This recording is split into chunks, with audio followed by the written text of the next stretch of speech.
কাজ করছে, আমি না তোমাকে এখানে একটা চেয়ার এনে দিচ্ছি, মায়ের এই পাশে তুমি বসে পড়ো। না শ্রী থাক, আমি এখানে দাঁড়িয়ে আছি, ঠিক আছে। আমি তোমাদের সঙ্গে পরে বসে খাবো, ওনার আগে খেয়ে নিক। মা আমার এখন খিদে নেই, আমি পরে খাবো। সোমা আয় না আমাদের সঙ্গে বসে যা। সোমা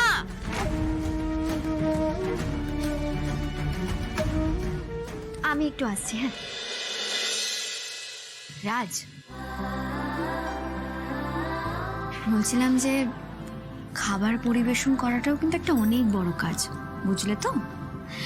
তুমি যত ভালোবেসে পরিবেশন করবে খাবারের স্বাদ তত বাড়বে।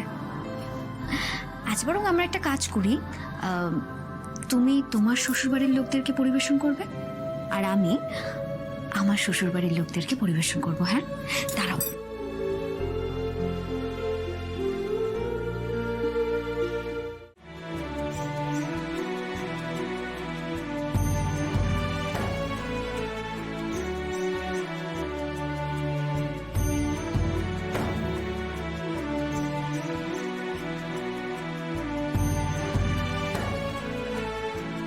বাবা এই যে আপনার জন্য স্পেশাল ডাল। না না, আজ ডাল নয়। মানে প্রত্যেকদিন তো ডাল খাই, আজকে ভাবছি একটু অন্য কিছু খাবো। হ্যাঁ আজকে তো এখানে কত কিছু হয়েছে বাবা, মাছটা দেখে দেখে করে জিভে জল আসছে। ওর ডাল খেতে হবে না, এ না না, মাছ নাও তুমি, ডালটা বেয়ান করে দিয়ে দাও না। না না, ডালটা তো স্পেশালি মেশামশাইয়ের জন্যই বানানো হয়েছে। আজ আমি ডাল খাবো না।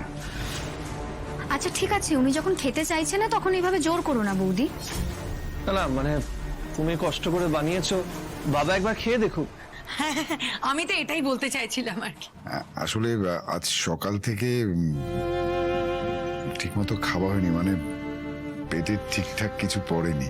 তুম করে ডাল খেয়ে যদি আবার অম্বল হয়ে যায়, আসলে আমার ওটা একটা সমস্যা। থাক না বৌমা, উনি যখন চাইছেন না তখন জোর করো না। শ্রীয়ের হাতে করা ডালের স্বাদই আলাদা, আমার খুব ভাল লাগে খেতে, আর আমার ইচ্ছেও করছে। বরং আমায় দিয়ে দিন ডালটা। মামা আমি থাক না, আমি নিচ্ছি।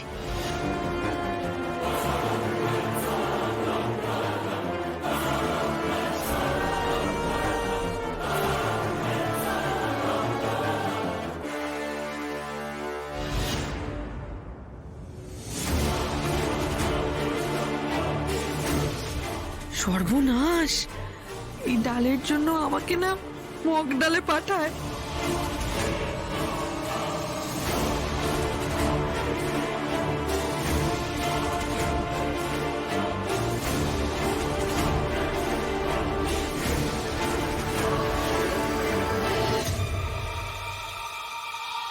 বাহ শ্রী, খুব ভালো হয়েছে রে ডালটা, একদম অন্যরকম।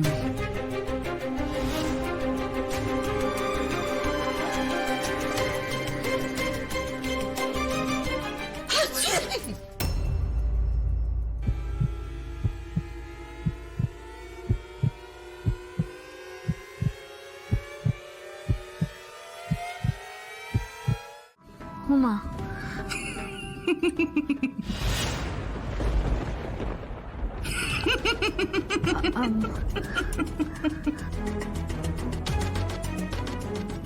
মা তুমি এভাবে হাসছো কেন?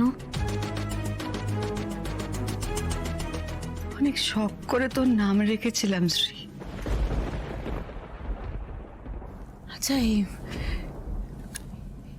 বিশ্রী অসভ্য রুচিহীন মানুষগুলোকে তুই কি করে বেছে নিলি বলতো?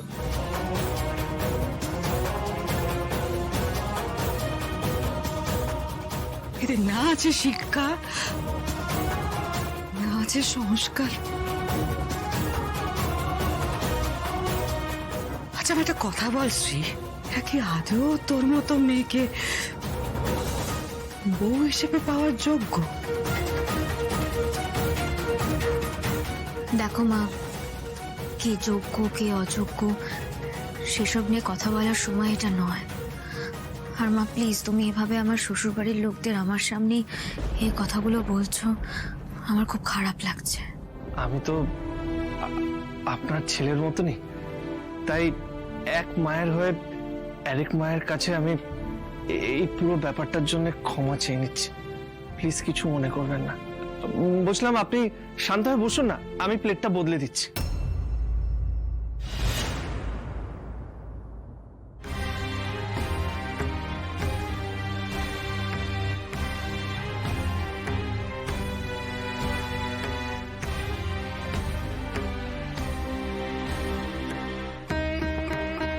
রাজ বাবা, আমি তো আর নাকে নস্যি দিয়ে ইচ্ছা করে হাঁচিনি, হেঁচে ফেলেছি।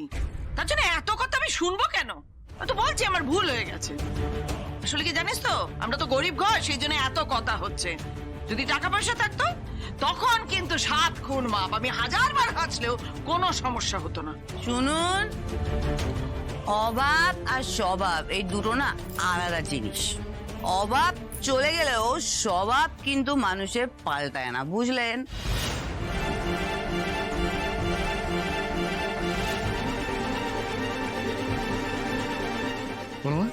চলো ওখানে বসবো, চলো। এই লোকগুলোকে না, আমার শ্রীকে বুঝতে হবে যে ও কাদের সঙ্গে থেকে নিজের জীবনটা নষ্ট করছে। মা, তোমার তো শরীর খারাপ করছে। আমি তো চেয়েছিলাম আমার মেয়েকে রাজরানী দেখতে।